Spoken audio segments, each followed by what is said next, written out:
Hello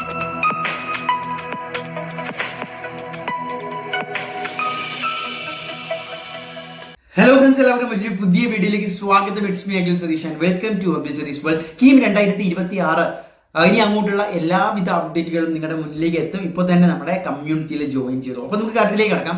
ഇപ്പോൾ നിങ്ങൾ ഒരു ജൂണൊക്കെ ആയല്ലേ, ഈ വീഡിയോ കാണുമ്പോൾ ജൂൺ ആയി കാണും. അതിന് മുമ്പാണ് ഞാൻ എന്തായാലും ഷൂട്ടിംഗ് എന്തൊക്കെ. അപ്പോൾ ഇനി നിങ്ങളുടെ മുന്നിലുള്ള ഏറ്റവും വലിയ കടമ്പ എന്ന് പറയുന്നത് കീമിന്റെ ഫൈനൽ റാങ്ക് ലിസ്റ്റ് വരിക എന്നുള്ളതാണ്. അപ്പോൾ ഈ സമയത്ത് നിങ്ങൾ തീർച്ചയായിട്ടും അറിഞ്ഞിരിക്കേണ്ട വളരെ പ്രധാനപ്പെട്ട കാര്യങ്ങളുണ്ട്.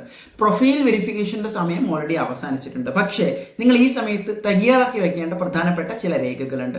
അതിനെക്കുറിച്ചും ഇനി അങ്ങോട്ട് നടക്കാൻ പോകുന്ന പ്രൊസീജിയേഴ്സിനെ കുറിച്ചും റാങ്ക് ലിസ്റ്റ് എപ്പോൾ വരും എന്നതിനെ കുറിച്ച് നമുക്ക് ഡീറ്റെയിൽ ആയിട്ട് നോക്കാം. അതിലൊന്നാമത്തേത് റാങ്ക് ലിസ്റ്റ് എപ്പോൾ വരും. ജൂൺ 20 ഇപ്പോൾ പലരും പല വെബ്സൈറ്റുകൾ ഉൾപ്പെടെ, അതായത് സിയുടെ അടുത്ത് നിൽക്കുന്ന പല അധികൃതർ ഉൾപ്പെടെ പങ്കുവയ്ക്കുന്നത് ജൂൺ 20 എന്ന് പറയുന്ന അപ്രോക്സിമേറ്റ് ഡേറ്റ് ആണ്. തീർച്ചയായിട്ടും കഴിഞ്ഞ വർഷത്തെ ട്രെൻഡുകളൊക്കെ നോക്കുമ്പോൾ ഈ പറയുന്ന സ്റ്റാൻഡർഡൈസേഷൻ പ്രക്രിയയിൽ CBSE കഴിഞ്ഞ വർഷം വിവാദമായിട്ട് പോയി. അപ്പോൾ അങ്ങനെയുള്ള ഒരു തരത്തിലുള്ള പ്രശ്നങ്ങളോ വിവാദങ്ങളോ ഇല്ല എങ്കിൽ ജൂൺ 2nd വീക്ക്, ഞാൻ പറയുന്നത് ജൂൺ 2nd വീക്ക് 14-നകത്ത് തന്നെ ഇത്തവണ എന്ത് വരാൻ സാധ്യതയുണ്ട്? ഈ കീമിന്റെ ഫൈനൽ റാങ്ക് ലിസ്റ്റ് വരാൻ സാധ്യതയുണ്ട്. അപ്പോൾ ഇതിനു മുമ്പ് ആണ് നിങ്ങൾ +2 മാർക്ക് അപ്ലോഡ് ചെയ്യേണ്ടത്. അതും ഈ പറയുന്ന കീമിന്റെ സൈറ്റിൽ ഒഫീഷ്യൽ നോട്ടിഫിക്കേഷൻ വരും. നിങ്ങൾക്ക് ഇപ്പോൾ +2 റിസൾട്ട് വന്ന സ്ഥിതിക്ക് CBSE-കാരായിക്കോട്ടെ സ്റ്റേറ്റുകാരായിക്കോട്ടെ, നിങ്ങളുടെ PCM മാർക്ക്, +2വിന്റെ മാത്രം PCM mark, physics, maths, chemistry, അതിൽ ജസ്റ്റ് നിങ്ങൾ ഡയറക്റ്റ് മാർക്ക് അപ്ലോഡ് ചെയ്താൽ മതി. അതിന്റെ റേഷ്യോ കണക്കാക്കലും ബാക്കി കാര്യങ്ങളും എല്ലാം സൈറ്റ് ചെയ്തോളൂ. നിങ്ങൾ പേടിക്കേണ്ട ആവശ്യമില്ല. അത് കഴിഞ്ഞിട്ടാണ് ഈ പറയുന്ന ട്രയൽ റാങ്ക് ലിസ്റ്റും. അതിനുശേഷം എന്തായാലും ഈ മാർക്ക് അപ്ലോഡ് ചെയ്യാൻ അറ്റ്ലീസ്റ്റ് ഒരാഴ്ച നിങ്ങൾക്ക് സമയം തരും. ഓക്കെ, അതിനുശേഷമാണ് ട്രയൽ അലോട്ട്മെന്റും ഈ പറയുന്ന ഫൈനൽ, അതായത് ട്രയൽ റാങ്ക് ലിസ്റ്റും ഫൈനൽ റാങ്ക് ലിസ്റ്റും ആയിട്ട് വരുന്നത്.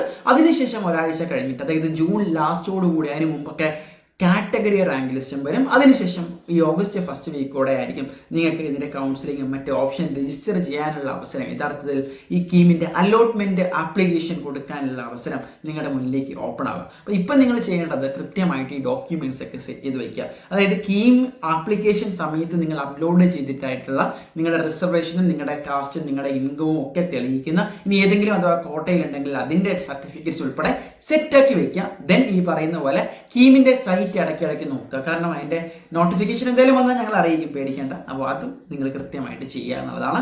ദെൻ ഈ പറയുന്ന എടുക്കാൻ ഉദ്ദേശിക്കുന്ന കോഴ്സിനെ കുറിച്ച് ഒരു ക്ലാരിറ്റി ഉണ്ടാക്കുക. കോളേജുകളുടെ ലിസ്റ്റ് തയ്യാറാക്കി വയ്ക്കുക.